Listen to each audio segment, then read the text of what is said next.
করলাম। আজকে আমার বিয়ে, আর আমার বিয়ের মাত্র বাকি 2 ঘন্টা আছে। আপনার যদি শেষবারের মতো কিছু বলার থাকে তাহলে আপনি আমার সাথে দেখা করতে পারেন।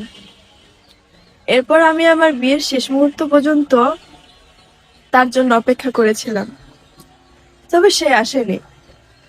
অথচ আমি ধরে নিয়েছিলাম হয়তো সে আমার উপরে অভিমান করে আসেনি।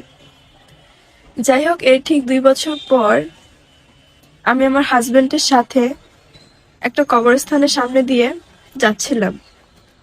তখন একটা কবরের দিকে তাকিয়ে দেখলাম আমার প্রাক্তনের নাম। নিচে লেখা ছিল বাইক অ্যাক্সিডেন্টে মারা গেছে।